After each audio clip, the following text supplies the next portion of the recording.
I want you to want me. I need you to like me. I think that's some old song, but it's a really interesting statement. I want people to like me.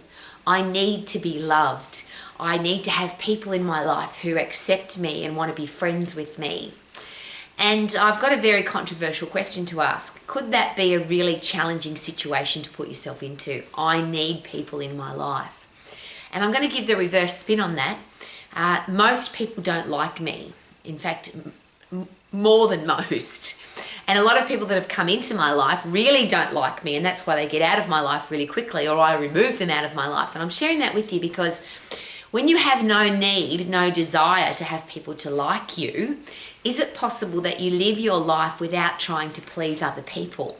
The reverse of that, is it possible that if you live your life wanting people to like you, to accept you, that you end up doing things to please other people? Dressing a certain way, speaking a certain way, getting a certain career path or job, living a certain way because other people want you to do that, because you need to be accepted or you need to be loved or you want people to like you.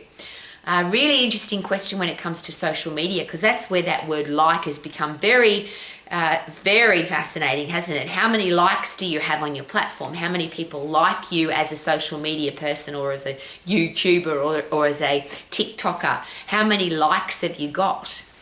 And here's an interesting question. If that was taken away, and this is one of the things I wish for, which I'm sure will never happen, but imagine the internet, imagine social media platforms where there was no record anywhere of how many people had watched that session or how many likes it got or how many dislikes it got.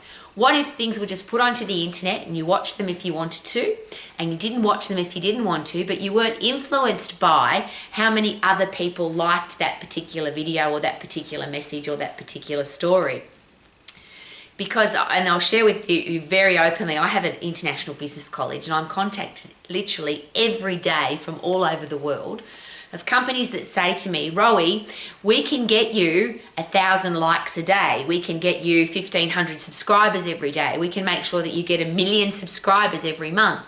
All you've got to do is pay money and we will make sure that you are liked and subscribed to. People will comment on your channel and you'll become a famous YouTuber. Obviously, because I post every day on all the social media platforms, I get contacted every day. There's two things to take note of there. Number one, then, is it possible that a lot of the people that you think are popular are not that popular? It's just that they've paid for their subscribers or their likes. That's something to consider. But why are we influenced by other people's opinions? Oh, this is a famous YouTuber, this is a famous TikToker, this person's got so many people that love them on Facebook, so they must be awesome. Is that true? 1 million people doing a dumb thing doesn't mean it's not a dumb thing. It just means there's 1 million people doing something dumb. But if you expand on that, is it possible that people do dumb things because other people are doing them? Is it possible that if you are unique and different and memorable, that you will either stand out from the crowd, which means people won't like you at all, or you will become the influencer rather than the influenced?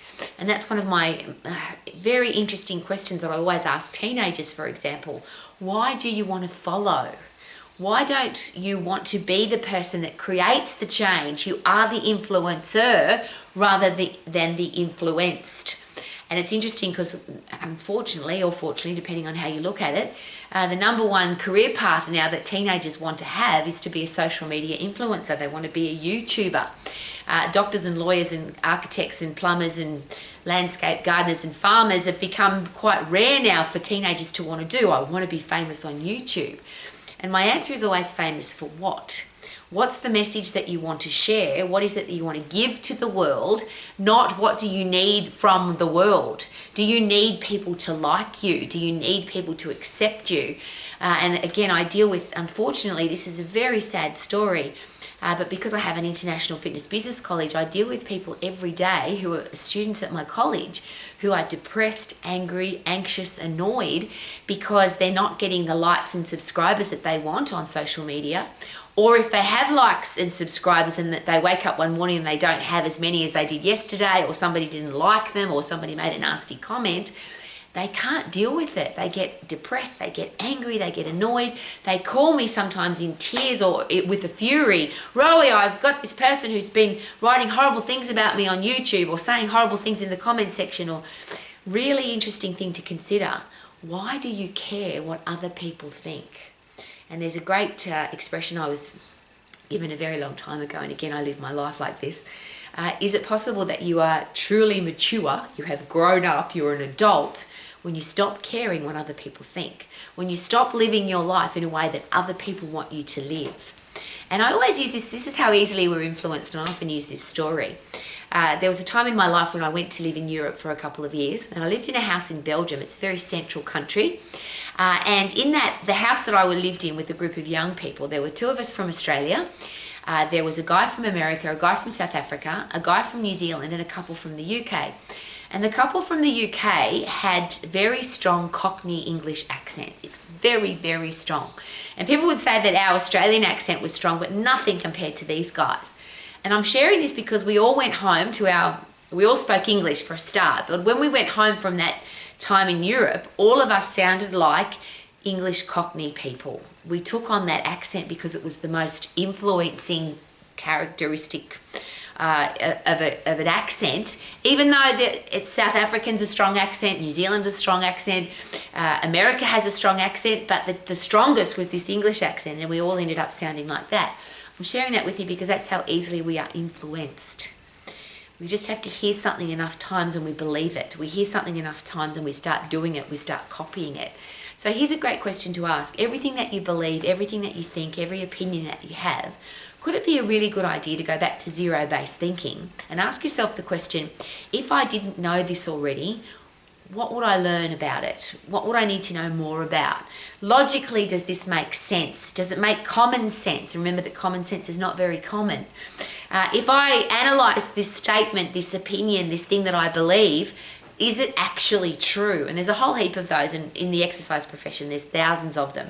But one of the ones that I've always started with is you need to drink 8 glasses of water every day or 2 litres of water every day. That's fairly common. If I say to people, how much water should you drink? It's almost like parrot fashion. People say 8 glasses or 2 litres.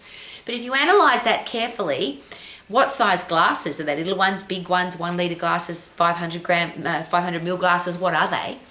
And then why is it 2 litres or 8 glasses? What if you live in a hot place and you sweat a lot? What if you don't sweat at all? What if you use your brain a lot and you need to have more fluid to keep your brain functioning? What if you're taller or shorter, fatter or skinnier? Surely that doesn't make any sense. Rather than just, I need to drink 8 glasses of water and I didn't drink my 8 glasses today, so I'm a bad person. Do you know people die from drinking too much water? Now it's rare, but it can happen. And you also die when you don't drink enough water. So is it possible that we need to work that one out for ourselves rather than just believing I need to drink 8 glasses? So they're the things that I'm asking. Rather than wanting people to like you, wanting people to think you're important, doing things to please other people, why not think for yourself? And if you are, congratulations. If you're a parent, a teacher, a coach, a boss or a leader, is it possible that you don't have an option? Because how do we teach our kids to be critical thinkers if we're not critical thinkers ourselves? If we just parrot fashion repeat what other people say, what does that say about us? One of the really interesting things about social media is this, everybody hates that person, they hate that politician, or they hate that movie star, or they don't like that musician, or the reverse. Everybody loves that politician, or everybody loves that rock star, or everybody loves that movie star or that athlete. Who is everybody? Is it everybody? Everybody hates that politician. It's a fairly interesting topic because there are a lot of politicians in the world, and I always ask this question, what do you hate about them? If you tell me that you hate that person, have you met them? What are their policies? Do you actually know that that's their policies, or are you just believing what you've read or listened to or watched on social media? Is it possible that the stuff that's on social media has got a bias attached to it? Is an opinion, is an outright lie? We often hear about misinformation and disinformation. Well, obviously social media is full of that.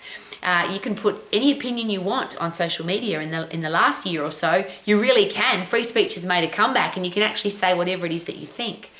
So I'll go another step further. Why do we need to tell people what we think? Why is it so important to share our opinion? What does it matter whether you like a politician or not, or you like a rock star or not? Just keep it to yourself. Why do you have to share, particularly if it's nasty? It's lovely to be a kind, gorgeous, complimentary, praising person and say, yes, I love that person. But why be nasty? I'll give you another interesting example. I travel a lot. I go to a lot of hotels, restaurants, airplanes, use airlines, airports, etc. And I always go to TripAdvisor, I always go to Google, I always ask the business, the company, where would you best like me to praise you? What's the best platform for me to tell the world how good you are? And I do that because if I get great service, I'm appreciative of it and I want to share it with the world. What I don't do is share negativity, because if I get a bad experience with an airline or a hotel or a cafe or a restaurant, putting it on social media isn't going to make it any better. In fact, it's going to be worse. It doesn't fix anything. It just makes me a whinger and a whiner.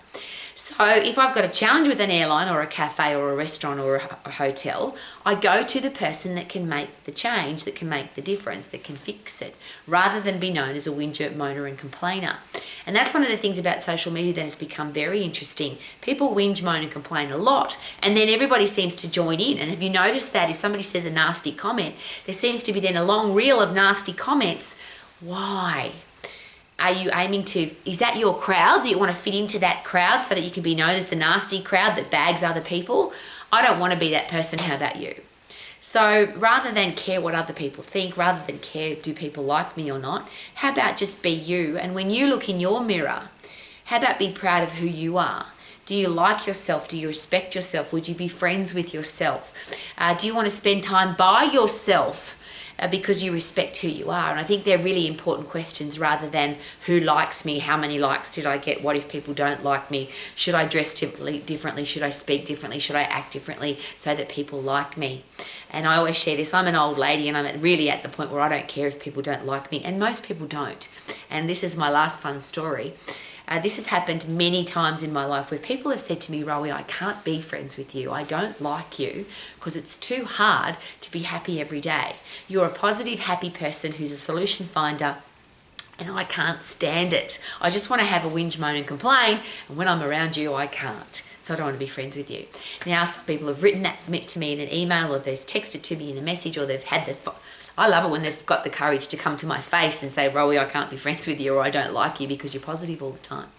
But why would I change to be a negative person to suit negative people who don't like that I'm positive? Wouldn't that just be ridiculous? So I don't need to have people in my life. The people that come into my life, I want them to add value, not change to be like them so that they like me. And the reason I'm on social media every single day is because I want people to be healthy, fit and strong, to have a career or business that they love, to be financially free and to have great people in their life. And as an old lady, it's not my stuff. I don't share my stuff. I just share my life experiences, the great people that I've met that live their life that way, and they all have the same fundamentals in place. The people that are healthy, fit and strong and have a career or business that they love and are financially free and have great people in their life, they all have nearly everything in common. And that's why I'm here every day, to share that message, so that if you want to live your life like that, you can.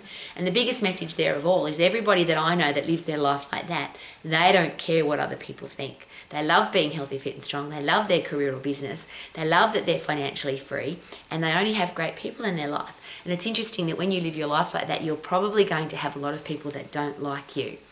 If you are healthy, fit and strong and in great shape, there's a lot of people that won't like you.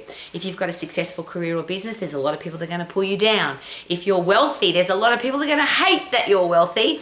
And if you only have successful, happy, positive people in your life, you might end up like me, where people say, I can't be in your life because it's too hard to be happy every day. I'm sharing all of that with you because how you live your life, surely you're going to set a standard and not lower that standard, compromise that standard, or sacrifice that standard to suit anybody else or to have somebody like you. Live your life to the max and love who you are. Live your life to the max and love who you are. Woohoo!